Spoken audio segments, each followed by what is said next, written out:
ठाकुर जी के मन में एक भाव आ रहे हैं कि मैंने ब्रह्मा के मोह की निवृत्ति की, इंद्र के मान का मर्दन किया। अब ऐसा कौन सा देवता है जिसका मान मर्दन करना हो? ऐसा अहंकारी देवता और कौन बचा?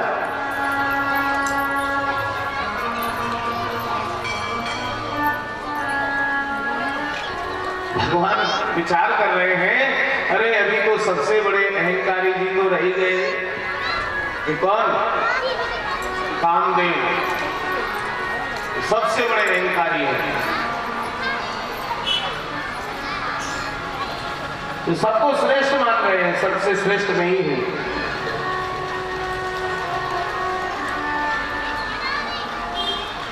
लेकिन ये कामदेव मिलेगा कहां?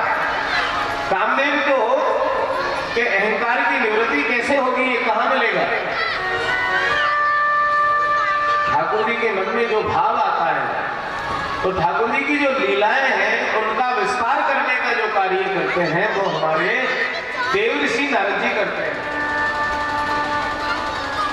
ठाकुर जी के मन में भाव आया और देव ऋषि नारद जी आगे की लीला का प्रबंध कर रहे हैं।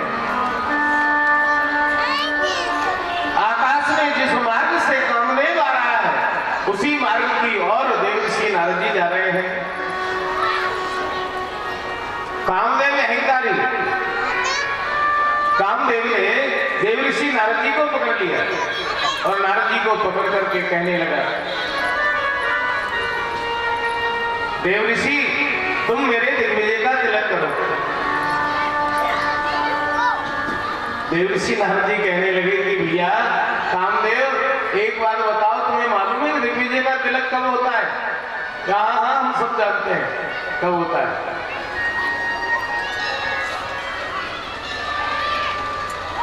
कि सबको जीत लिया जाता है जिसके बाद होता है। तो क्या तुमने सबको जीत लिया? कि बचाई कौन है? जीत लिया हमने सबको। अरे हमने ब्रह्मा को जीत लिया जो हमारे अधीन होकर के, कामासक्त होकर के अपनी पुत्री सरस्वती पर ही मोहित हो गए। हमने ब्रह्मा को परास्त कर दिया,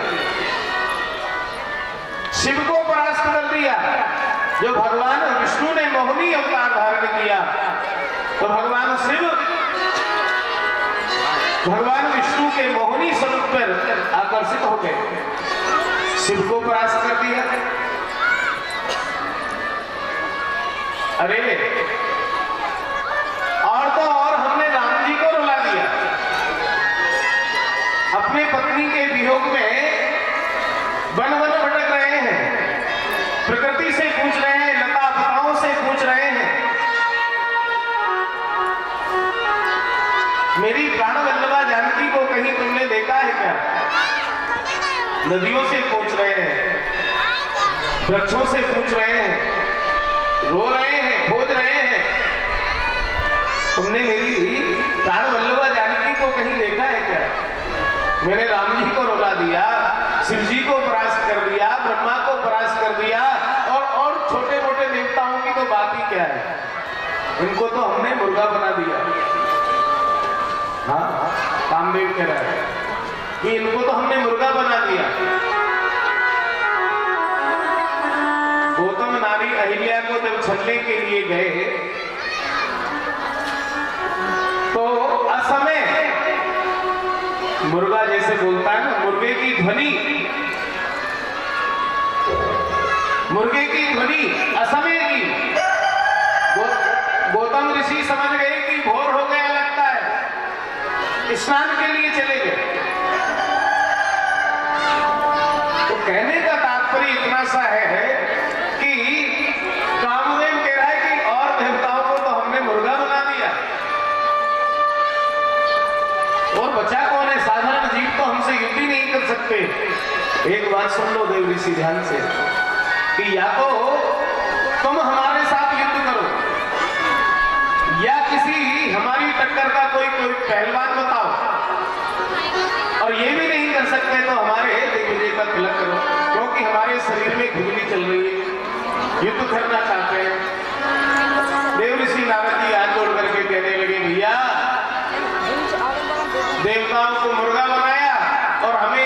तुम्हारे चक्कर में हम बंदर बन गए।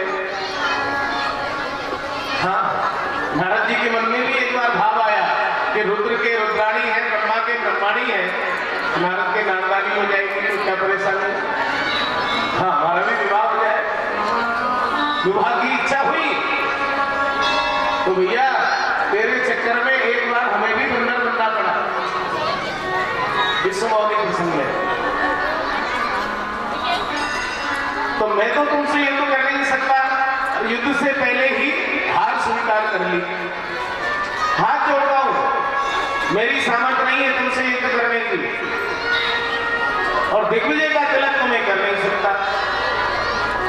हाँ, एक काम जरूर है, तुमने कहा कि मेरी टक्कर का कोई पहलवान बताओ, तो हाँ मैं तुम्हें पहलवान बता देता हूं कि ब्रजमंडल में चले जाओ, वहां पर नंदनंदन भगवान श्याम सुंदर है।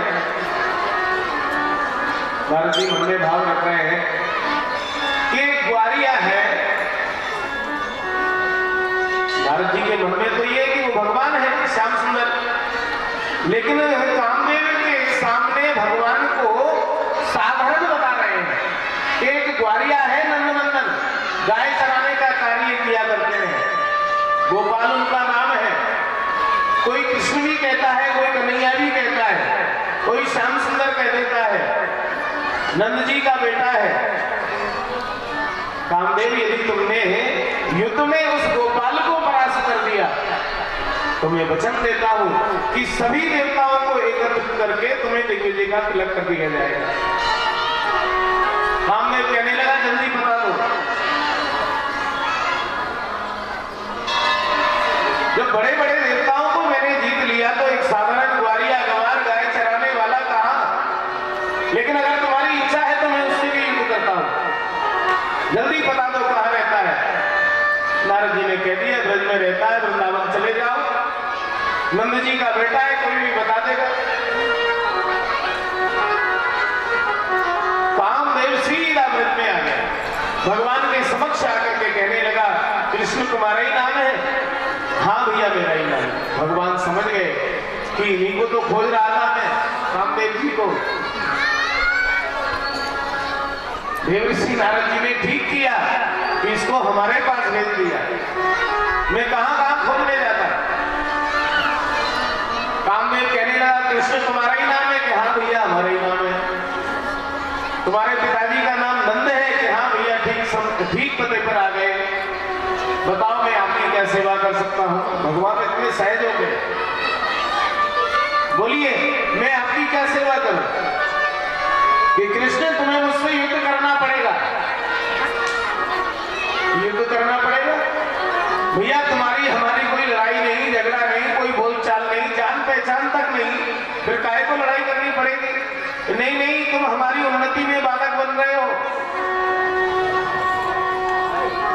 तुम्हें परास्त करूंगा तभी मेरी उन्नति होगी। भगवान कहने लगे कि चलो कोई बात नहीं भैया, मेरा तो कोई ऐसा मंतव्य नहीं है युद्ध करने का, लड़ाई करने का, लेकिन हाँ तुम्हारा भला होता हो मेरे लड़ाई करने से, झगड़ा करने से, युद्ध करने से तो ठीक है, लड़ लूंगा। लेकिन एक बात बताओ कौन सा युद्ध करोगे? किले का युद्ध करोगे कि मैदान का युद्ध करोगे? कामदेव चक्कर में पड़ गया कि युद्ध में भी दो प्रकार होते हैं क्या, किले का युद्ध या मैदान का युद्ध? स्पष्ट करो कृष्ण कि किले का युद्ध कैसे होता है, मैदान का युद्ध कैसा होता है? भगवान कह रहे हैं कामदेव किले का युद्ध तो ऐसे होता है कि एक त्रिलोक सुंदरी स्त्री होगी, एक सुंदर सा भवन होगा और उस भवन में समस्त ऐश्वर्य होगा और नाना प्रकार की भोग सामग्री उस भवन के अंदर विद्यमान होगी, और उस भवन में एक अकेला पुरुष मैं ही रहूंगा और एक अकेली स्त्री रहेगी, और वो भी कोई साधारण नहीं, त्रिलोक सुंदरी स्त्री रहेगी, त्रिलोक सुंदरी। तुम अपने पांचों बाणों का प्रहार करना, पूरी शक्ति लगाना, कहीं में मेरा मन उस स्त्री में लग गया, एकांत में भी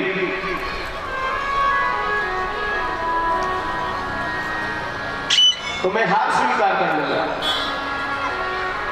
और यदि तुमने पूरी शक्ति लगाई और इसके बाद भी एकांत में भी समस्त ऐश्वर्य समस्त भोग सामग्री विद्यमान होने के बाद भी तुम्हारी पूरी शक्ति लगाने के बाद भी मेरा मन कहीं उस स्त्री में नहीं लगा, तो कामदेव तुम्हें हार स्वीकार करना पड़ेगी। और मैदान का युद्ध कैसा होता है, तो इसलिए ये और स्पष्ट करो कि मैदान का युद्ध ऐसे होता है कि एक नहीं, दो नहीं, लाख, 2 लाख नहीं, अनंत गोपियां होंगी। और वो गोपियां भी कोई साधारण नहीं, त्रिलोक सुंदरी होंगी। उनसे सुंदर तीनों लोकों में और कोई नहीं होगा।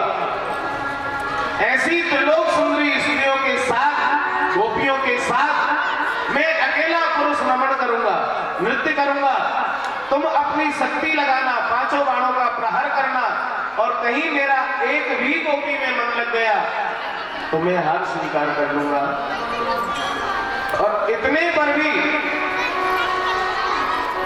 समस्त गोपियों के साथ नृत्य करने के पश्चात भी मेरा किसी भी गोपी में मन नहीं लगा। तो ध्यान देना, कामदेव हार तुम्हें स्वीकार करना पड़ेगा। अब ये बताइए कि कौन सा युद्ध करना पसंद करोगे, किले का युद्ध या मैदान का युद्ध? कामदेव विचार करने लगा, कहीं हो ना हो ये योग जानता हो, और योग के माध्यम से प्राणायाम के द्वारा अपनी श्वास को ब्रह्मरंध्र में चढ़ा करके और कहीं 5, 7, 8, 10 दिन के लिए सो गया, मेरी तो पूरी शक्ति ही व्यर्थ चली जाएगी। इसलिए किले का युद्ध करने में कोई भलाई नहीं, मेरी हार हो जाएगी। मैदान का युद्ध करूंगा कृष्ण। क्यों? क्योंकि कामदेव जानता है कि एक नहीं, 2 नहीं, अनंत गोपियां होंगी, तो किसी ना किसी में तो इसका मन लगेगा। और फिर ये कह रहा है कि सबके साथ नृत्य करूंगा।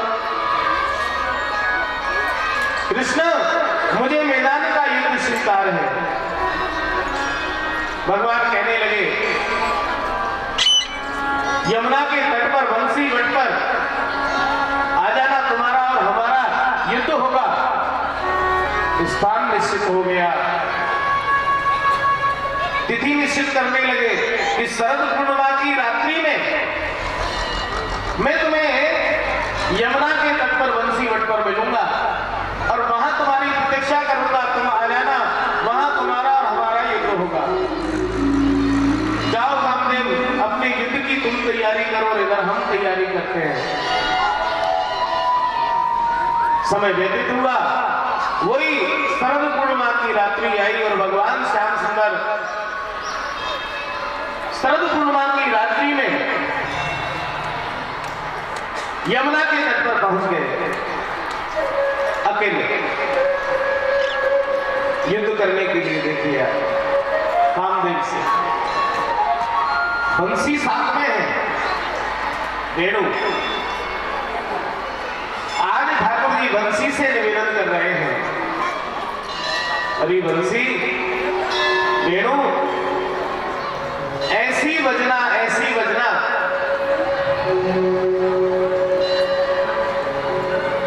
कि ब्रजमंडल में रहने वाली समस्त गोपियों को घर घर जाकर के एक एक गोपी का नाम ले लेकर के और मेरे पास बुला करके लाना कि तुम्हें श्याम सुंदर बुला रहे हैं।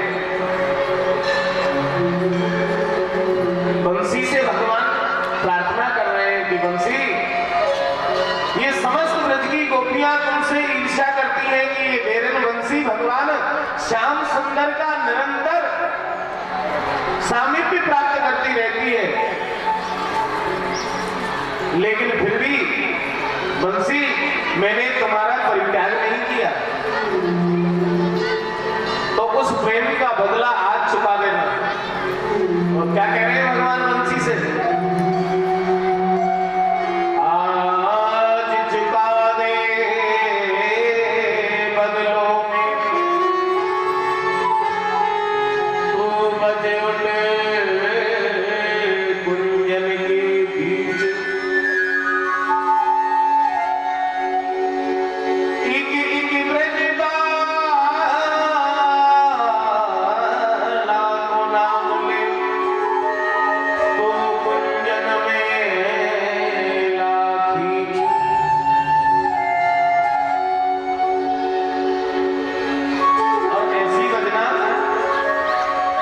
जड़ चेतन सब झूम उठे और थिरक उठे ये मधुबन सगरो नाम अमर है जाए तेरो तीनों लोग रहेंगे जब लोग। यदि मेरा ये कार्य किया तो तीनों लोगों में तुम्हारा नाम अमर हो जाएगा। और इतना ही नहीं, मैं वरदान देता हूं कि जो लोग तुम्हें देखेंगे, तुम्हें देखने पर तुम मेरी याद दिलाने वाली हो जाओगी। तो भगवान ने वरदान दिया बंसी को, तो आज भी बंसी भले ही हमें खिलौने की दुकान पर दिख जाए, किसी बच्चे के हाथ में दिख जाए, लेकिन गोविंद की याद करा देती है वो बंसी। कहीं भी दिख जाए भले किसी बच्चे के हाथ में, लेकिन बंसी दिखते ही कन्हैया की याद आ जाती है। ये तीन वस्तुएं ऐसी हैं, माखन चाहे घर में देख लो, कहीं भी देखो, माखन देखते ही गोविंद की याद आती है, कन्हैया की याद आती है। एक मोरपंख जहां देखेंगे गोविंद की याद दिला देता है, और बंसी कन्हैया की याद करा देती है। भगवान ने वरदान दिया, और करना क्या है, बस इतना सा काम करना है। घर घर को पिलटेर लगा दूं, कुंजन वर से अति सुखधाम। और कहना क्या है, कहत लोकपति बाट टके दुतित भय घनश्याम। हर गोपी का नाम ले लेकर के उनके कान में कहना कि तुम्हें श्याम सुंदर यमुना तट पर बंसी बट पर बुला रहे हैं। भगवान ने मधुर वेणु का निनाद किया, निसम्य गीतम तरंग वर्धनम ब्रजस्त्रियो कृष्ण गृहीत मानसा आजग्मुरग्न्यो नमलक्षितोद्यमा सयत्र कांतो जवलोल कुंडला। भगवान ने जब मधुर वेणु का निनाद किया तो ब्रज में प्रत्येक गोपी के कान में वो मधुर वेणु की स्वर लहरी सुनाई दी। प्रत्येक गोपी को ये आभास होने लगा कि भगवान श्याम सुंदर सिर्फ और सिर्फ मुझे ही पुकार रहे हैं, बुला रहे हैं नाम लेकर। और जो गोपी जिस अवस्था में थी उसी अवस्था में दौड़ पड़ी भगवान श्याम सुंदर से मिलने के लिए। एक गोपी घर में बना रही थी दरिया, जैसे ही सुनी भगवान श्याम सुंदर की मधुर मुरलिया, छोड़ के दरिया ओढ़ के चुनरिया, वो तो श्याम सुंदर से मिलने के लिए दौड़ पड़ी। एक गोपी गाय हो रही थी, शरीर की सुध बुध भूल गई, दौड़ पड़ी भगवान से मिलने के लिए। एक गोपी श्रृंगार कर रही थी, एक आंख में अंजन लगाया, दूसरी में लगाना चाह रही थी। जैसे ही वेणु का निनाद सुना, शरीर की सुध बुध भूल गई, लगाना था आंख में अंजन, गालों में अंजन लगाती हुई भगवान श्याम सुंदर की ओर दौड़ रही है। जो गोपी जिस अवस्था में थी वैसी ही दौड़ पड़ी भगवान से मिलने के लिए। और यह सही है, भगवान के सामने बनने की जरूरत नहीं है, जो भी बनाएंगे भगवान बनाएंगे। जैसे है वैसे ठाकुर जी आपके हैं, तो जो ठाकुर जी के भगवान के मार्ग में चलता है, सत्य की राह पर चलता है, तो ठाकुर जी अपने आप उसको बना देते हैं, अपने आप बना देते हैं उसे। खुद बनना नहीं पड़ता, अपने आप बनाते हैं। गोपियां देखिए आप, गोपियां घर से श्रृंगार करके नहीं चली। अभी कथा में सुन रहे ना, जो जैसी थी वैसी तोड़ पड़ी। कोई भी गोपी श्रृंगार करके घर से नहीं गई। लेकिन जो जो गोपी भगवान के पास पहुंच रही है, वो समस्त गोपियां त्रिलोक सुंदरी बनकर के पहुंच रही है। तो श्रृंगार कहां हो गया इनका? कब हो गया? भगवान ने योग माया को आदेश किया कि योग माया जाओ, जो गोपियां मेरी ओर दौड़ रही हैं, भाग रही हैं, मेरा दर्शन करना चाहती हैं, उन दौड़ती भागती गोपियों का मार्ग में ही श्रृंगार करो। श्रृंगार किसने किया? योग माया ने श्रृंगार किया, भगवान ने कराया। जो गोपी भगवान तक पहुंचती त्रिलोक सुंदरी बनकर के पहुंच रही है। एक गोपी भगवान से मिलने के लिए दौड़ रही है, जाने लगी, पति आ गया। कहां जा रही हो? कि श्याम सुंदर से मिलने के लिए जा रही है। चलो बहुत मिल रही, अंदर चलो। घर के अंदर बंद कर दिया, बाहर से ताला लगा के चाबी जेब में रखकर दरवाजे पर बैठ गया। मैं देखता हूं कैसे जाऊंगी। वो गोपी भगवान श्याम सुंदर से मिलने की विरह की ज्वाला में जलकर के राग की ढेरी बन गई और आत्मा को परमात्मा के चरणों में भेज दिया। और यही बात तो भैया हमारे रामसुदास जी महाराज कहा करते थे कि ये शरीर मिला है संसार से, तो इस शरीर को संसार की सेवा में लगाओ, और ये आत्मा मिली है परमात्मा से, तो आत्मा को परमात्मा में लगाओ। समस्त गोपियां धीरे धीरे धीरे धीरे भगवान तक पहुंच रही हैं। सब गोपियां एकत्रित हो गई तो भगवान ने अभिवादन किया। आइए आइए गोपियों, में आपका स्वागत करता हूं। स्वागतम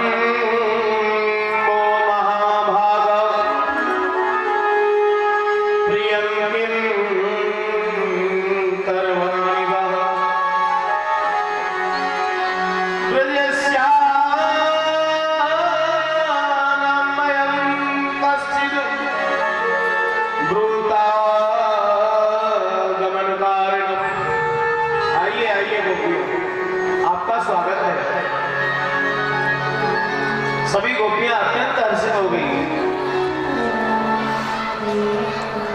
प्रसन्न हो गई कि भगवान ने हमारा स्वागत किया,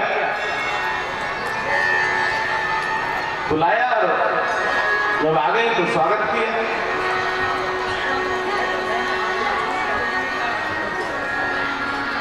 दूसरे ही क्षण भगवान क्या कहते हैं? ब्रजस्यानाम मयं कश्चित् भूतागमन कारणम। आपके आगमन का कारण क्या है गोपियों? अर्धरात्रि के समय किसी परपुरुष से मिलने के लिए तुम यहाँ आई हो, ये उचित नहीं किया। क्या ब्रज में कोई आपत्ति विपत्ति आ गई है, कोई संकट आ गया है जो अर्धरात्रि में यहाँ आई हो, और वो भी अपने पति पुत्र परिवार का परित्याग करके परपुरुष से मिलने के लिए आई है? ठीक नहीं की। गोपियां शांत हो गई। भगवान ने बुलाया हमें, और जब हम आ गई तो पूछ रहे हैं कि क्यों आई हो? अरे हमें क्या पता क्यों बुलाया है, आपने बुलाया ना, नाम लेकर के बुलाया। और हम आ गई तो आप पूछ रही हो, क्यों पूछ रहे हो कि क्यों आई हो? भूतागमन कारण। हमें क्या पता क्यों बुलाया, आप जानो। आपने बुलाया, हम आ गई। गोपियों ये अच्छा नहीं किया, जाओ जाओ वापस लौट जाओ, वापस चली जाओ। एक भी गोपी वापस जाने की तो दूर की बात, हिली तक नहीं, सर को झुकाए बैठी रही भगवान के चरणों में।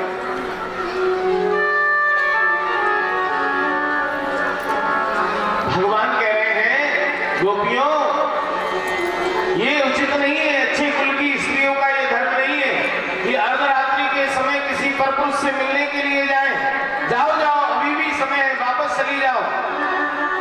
कोई भी गोपी हिली भी नहीं। भगवान कह रहे हैं अभी तो बोली नहीं, गोपियां तो बोली नहीं, भगवान ही भगवान बोल रहे हैं। अरे मैं समझ गया क्यों आई हो।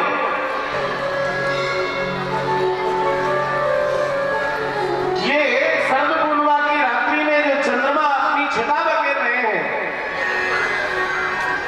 इस चंद्रमा की किरणों से ब्रज का कण कण मोती सा दिखाई दे रहा है। ब्रज की शोभा अद्भुत है। मैं समझ गया इस शोभा को देखने के लिए आई हो। दृष्टम वनम कुस्मितम राकेश कर रंजितम, तो देख लिया ये वृंदावन, अब वापस चली जाओ। फिर भी कोई गोपी नहीं गई। तो आज भगवान पतिव्रत धर्म का उपदेश दे रहे हैं कि गोपियों, तुम अपने पति परिवार का परित्याग करके आई हो। तुम्हें मालूम होना चाहिए कि पतिव्रत धर्म बहुत बड़ा धर्म होता है। एक ही धर्म एक व्रत नेमा, काय वचन मन पति पद प्रेमा। स्त्रियों के लिए तो सबसे बड़ा धर्म यही है कि अपने पति के चरणों में प्रीति करें। और भागवत में वर्णन आता है, भगवान ने कितना सुंदर उपदेश दिया कि पति चाहे जड़ हो, रोगी हो, कैसा भी हो, लेकिन पति के चरणों में प्रीति रखना चाहिए। यही धर्म है। एक ही धर्म एक व्रत नेमा, काय वचन मन पति पद प्रेमा।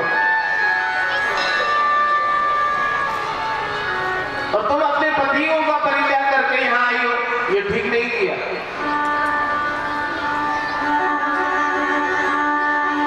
और ये तो भैया हम सभी चाहते हैं, सभी पुरुष वर्ग यही चाहता है कि लक्ष्मी जैसी स्त्री हो हमारे घर में। लेकिन लक्ष्मी जानकी रहती कहां है ये पता है? आपको राम बनना पड़ेगा। हाँ, इनका दायित्व नहीं है। रावण के यहाँ जानकी नहीं रही। हाँ, ये तो पूरे नियम से रहे और हम रोज चक्कर खाते घर में आए। ऐसा नहीं चलेगा। ये अगर लक्ष्मी है तो हमें भी नारायण बनना पड़ेगा। और जब पानी ग्रहण संस्कार होता है ना, विवाह होता है, जहां पर सभी आचार्यगण बैठे हैं, वेद विद्यालय चल रहा है, जानते हैं, हम सभी जानते हैं कि जब कन्यादान होता है तो कन्यादान में क्या कहा जाता है? नारायण स्वरूपा वर, लक्ष्मी स्वरूपा कन्या। वो लक्ष्मी है तो हमें भी नारायण बनना पड़ेगा। हम राक्षस बने रहे और हमारे घर लक्ष्मी रह जाए, संभव नहीं है। हाँ, कई लोगों का ये स्वभाव होता है। एक बहुत भली स्त्री बेचारी पति के चरणों में प्रेम करती, पूरी श्रद्धा पूर्वक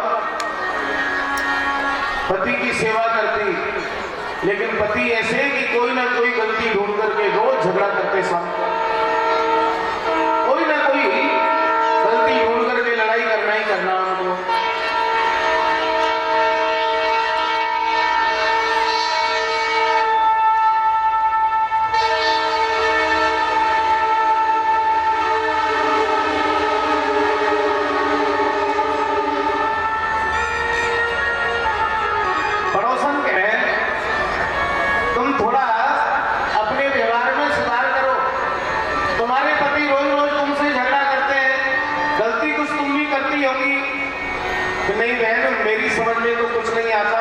कभी गलती करी भी नहीं और करती भी हो तो समझ में नहीं आता।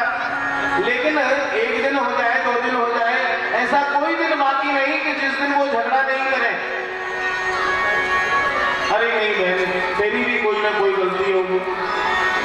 तो आज वो पड़ोसन कहने लगी कि बहन नहीं माने तो तू आकर के खुद देख ले हमारे घर में। मैं कहाँ गलती करती हूँ? तो क्या किया? पड़ोसन कहने लगी कि ऐसा कर, तू मेरे घर आ जा और मैं तेरे घर जाती हूँ आज, और तेरे जो साड़ी है पहनने की वो मुझे दे दे, और तेरे जो ससुर जी है उनसे कह रहे कि यहाँ आंगन में ही बैठे रहे घाट पर। ससुर जी को क्यों बिठाया?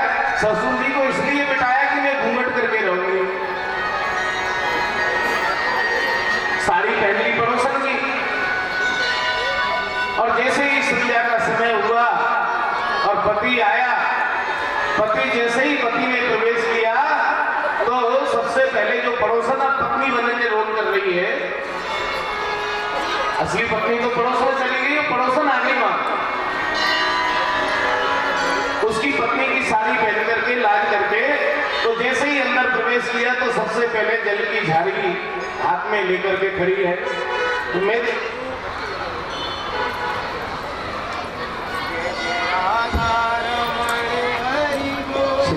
बोली कृष्ण कन्हैया, मैं देखती हूं कि गलती तेरी है कि नहीं तेरे पति की है। रोज झगड़ा होता कैसे, मैं समझू तो सही। जैसे ही अंदर प्रवेश किया, जल की झाड़ी लेकर के दरवाजे पर खड़ी हुई है, पानी पिया, और जैसे ही पानी पिया एक जल की बाल्टी भर करके उसके पास रख दी गई, पैरों को धुलाने लगी,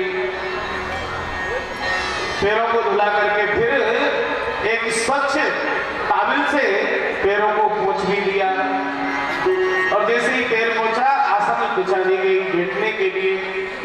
आज वो पति चक्कर में पड़ रहा है कि ये गलती तो कर ही नहीं रही है, और जैसे ही आसन बिछाया, जल की झाड़ी रखी और सुंदर सुंदर व्यंजन बनाए गए भोजन के लिए, कई कई प्रकार के पकवान बनाए, उससे पूछ लिया था कि तेरे पति को क्या क्या अच्छा लगता है, वही चीज बनाई, भोजन परोसा गया, और गरम गरम भोजन परोसा और पंखा झल रही है,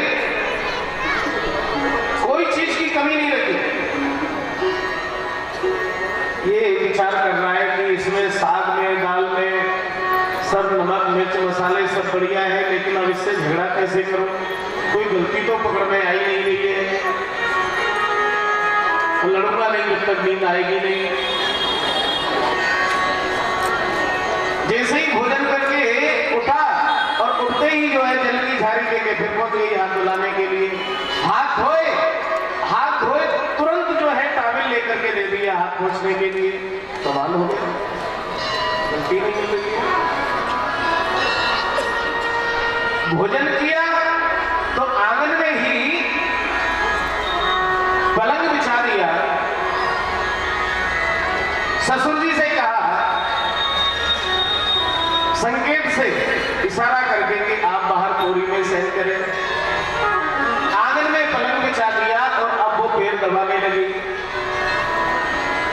पैर दबा रही है, और ये विचार ये कर रहा है कि बहुत बड़ा चक्कर पड़ रहा है कि लड़ाई करूं तो कैसे करूं, कोई गलती पकड़ में आ नहीं रही है, ये सोच में डूबा हुआ है, लड़ाई करूं तो करूं कैसे। जैसे ही इसने आकाश में देखा, और आकाश में क्या देखा, इंद्रधनुष देखा, बरसात के समय पे इंद्रधनुष रहता है ना 7 रंग का, ऐसे ही इसने देखा, इसने पूछ लिया ये क्या है। अब ये विचार करने लगी इसको क्या जवाब दूं, तो इसने कह दिया कि ये देवताओं के आने जाने की सड़क है, देवताओं के आने जाने की सड़क है। और ये पति उठा और उठ करके और उस पड़ोसन को जो स्त्री बनी हुई थी उसको पीटने लगा कि कारण तो बताओ क्यों मार रहे हो, कि मार इसलिए रहा हूं कि तू मुझे मारना चाहती है, तू मुझे मारना चाहती है, कि मैं कैसे मारना चाहती हूँ कि देवताओं की सड़क के नीचे मेरी खाट जानबूझ के बिछाई है, एक आध देवता नीचे टपक गया तो मैं मर जाऊंगा। देवताओं की सड़क के नीचे मेरी खाट क्यों बिछाई? कहने का भाव इतना सा है कि कई कई पुरुष ऐसे होते हैं कि गलती ढूंढते रहते हैं झगड़ा करने का।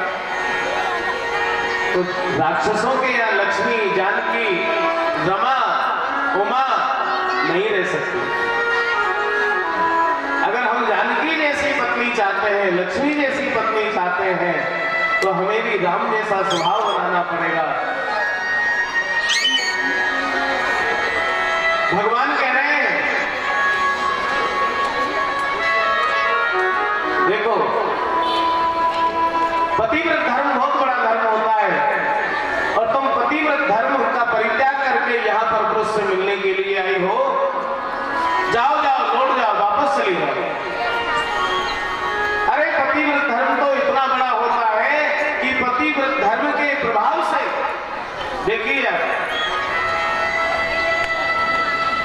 अग्नि भी एक दृष्टांत सुनाया। एक पतिव्रता स्त्री थी, अपने घर परिवार में रहकर के जीवन निर्वाह कर रही थी। घर के आंगन में एक हवन कुंड था, वृक्ष लगा हुआ था। ग्रीष्म ऋतु थी, 1 वर्ष का उनके यहाँ बालक था। पति परदेश चला गया जीविका उपार्जन के लिए, धन कमाने के लिए। गर्मी में जैसे ही दोपहर के समय लौटा, पत्नी धान स्वच्छ कर रही थी पेड़ के नीचे बैठ करके। जैसे ही पति को आते हुए देखा, वो पतिव्रता स्त्री क्या करने लगी, जल की झाड़ी लेकर के आई और जल पिलाया, ठंडा मीठा जल पिया, तृप्त हो गया, थकान दूर हो गई। वृक्ष की छाया में बैठा, पंखा जलने लगी। वो पतिव्रता स्त्री भगवान सुना रहे गोपियों को। थोड़े ही समय में थका हुआ था, नींद आ गई, पत्नी की गोदी में सर रख करके वो सो गया और पतिव्रता स्त्री पंखा झलती रही। गहरी नींद में सो गया वो पति, और कक्ष में से 1 वर्ष का वो बालक निकला और चलते चलते चलते चलते आंगन में आया और हवन कुंड की ओर बढ़ने लगा। वो पतिव्रता स्त्री विचार कर रही है कि यदि इस बालक को बचाने के लिए जाऊं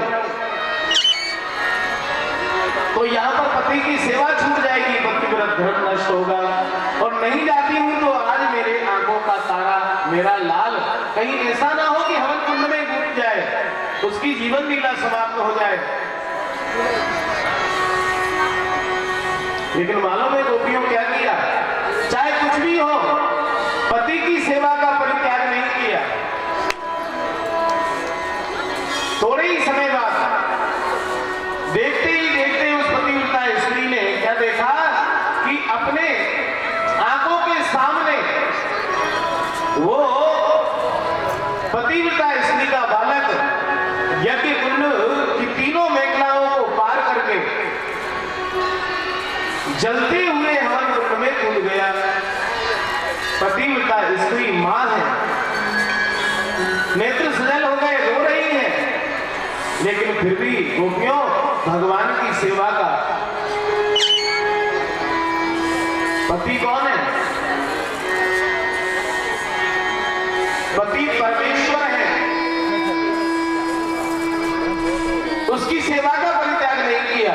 और जब स्वतः ही नींद खुली, सोचा कि अब तो जलकर के राख की ढेरी बन गया होगा मेरा लाल।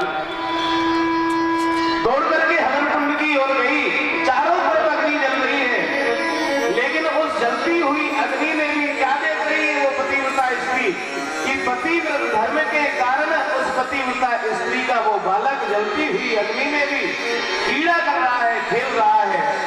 वो जलती हुई अग्नि भी उस पतिव्रता स्त्री के बालक को जला नहीं सकी। ये होता है पतिव्रत धर्म।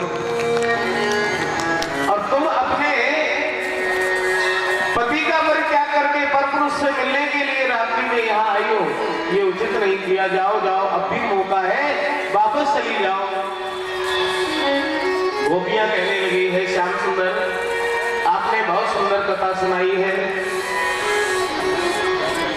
एक कथा हम भी तुम्हें सुनाना चाहती हैं कि मान लो, भगवान कहने लगे सुनाओ गोपियों, कि मान लो एक पतिव्रता स्त्री है, उसका पति कहीं धनार्जन के लिए कहीं प्रदेश चला गया, और उसका यही नियम है क्या, ये नियम बना रखा है कि जब तक पति का दर्शन कर नहीं लेती, पति के चरणों का चरणोदक पी नहीं लेती, तब तक अन्न और जल ग्रहण नहीं करती, पति को भोजन करा करके ही भोजन करती।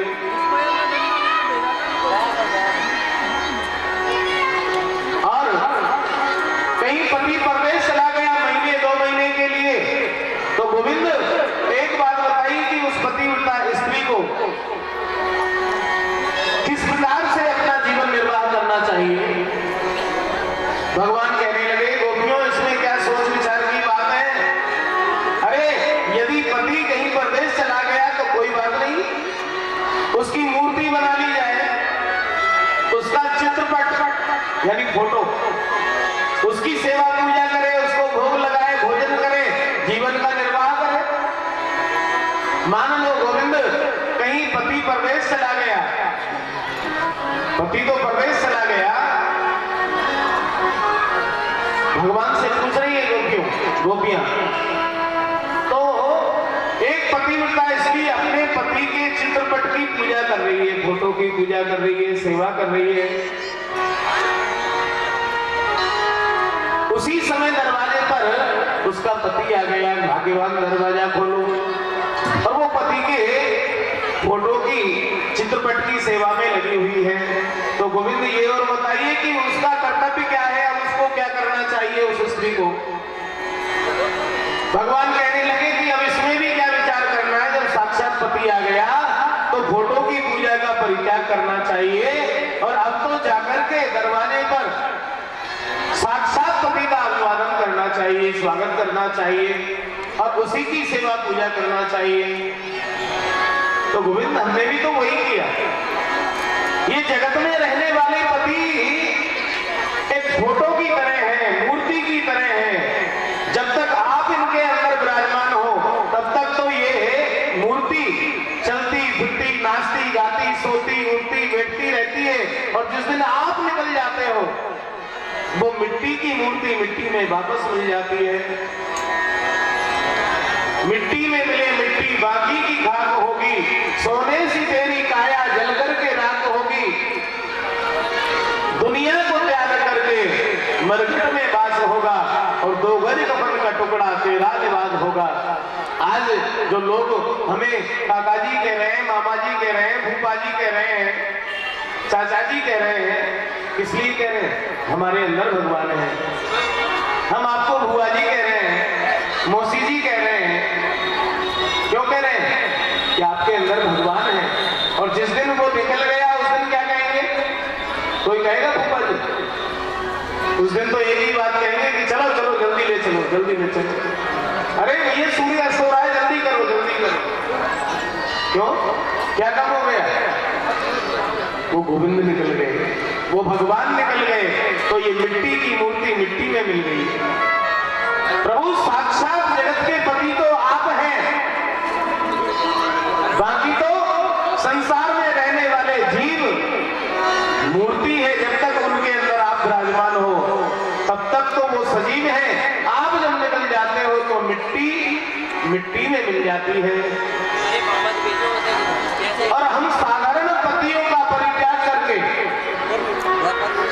पत्थर की, मिट्टी की मूर्तियों का परित्याग करके, चित्रपट का परित्याग करके अगर साक्षात पति का दर्शन करने के लिए आ गई, जगतपति का दर्शन करने के लिए आ गई, तो गोविंद हमने कहां अपराध किया, क्या पाप किया, ये बताइए। जगत के पति तो आप ही हैं। धर्म की प्राप्ति होती है, तो एक और बात बताओ कि धर्म करने से क्या मिलता है? कि धर्म करने से पुण्य की प्राप्ति होती है। तो गोविंद हाथ की आती है और बता दीजिए कि पुण्य से क्या मिलता है? कि पुण्य से परमात्मा की प्राप्ति होती है। भगवान कह रहे हैं पुण्य से परमात्मा की प्राप्ति होती है। प्राप्त कर लिया तो अब ये पाप पुण्य धर्म के चक्कर में हमें वापस क्यों धक्के मार रहे हो? जिसने कॉलेज की पढ़ाई कर ली हो उसको नर्सरी पढ़ना जरूरी है क्या फिर दोबारा से? ये समस्त सत्कर्मों का फल क्या है? समस्त पुण्यों का फल क्या है? समस्त धर्मों का फल क्या है? प्रभु आपके चरणों की प्राप्ति। और जब हमने आपके चरणों की प्राप्ति सीधे सीधे कर ली, तो अब आप हमें धक्के मार करके पीछे क्यों भगा रहे हो? भगवान समझ गए कि इन गोपियों का मेरे चरणों में अनुराग है, तब जाकर के महाराज में स्थान दिया। दोए दोए गोपी बिच बिच माधव।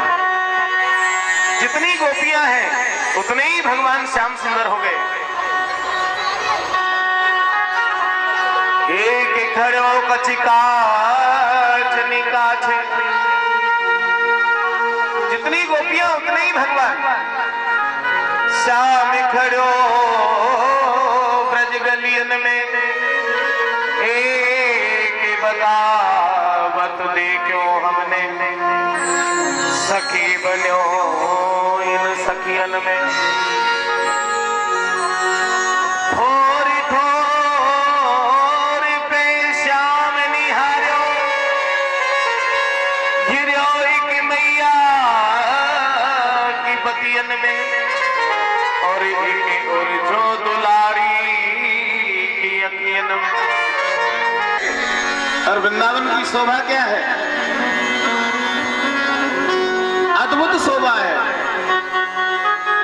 तो आज भगवान ने क्या किया? किशोरी श्री राधा रानी और भगवान श्याम सुंदर मध्य हैं और मंडलाकार बना करके दोए दोए गोपी बिच बिच माधव मंडलाकार बना लिया। महाराज होने लगा है।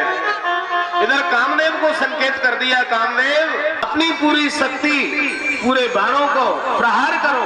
इधर भगवान भोलेनाथ के यहाँ से पार्वती जी श्रृंगार कर नाराज हो रहा है कि हम भी चलेंगे। नहीं, वहां पुरुष प्रवेश वर्जित है, तो स्त्री बनाओ ना। हमें भी लहंगा फरिया ओढ़नी, ये बेसर बेंदी हमें भी लगाओ ना। कोई पूछे तो कह देना हमारी सखी है, सहेली है। भोलेनाथ भी अद्भुत श्रृंगार करके आने लगे। प्रेम सरोवर में स्नान करके गोपी भाव जागृत हुआ और गोपेश्वर भगवान बन करके भोलेनाथ ने भी महाराज में प्रवेश किया। और जब महाराज होने लगा तो भगवान का महाराज किस प्रकार से हुआ है देखिए आप। भगवान मयूर बन करके नृत्य कर रहे हैं। दोए दोए गोपी बीच बीच माधव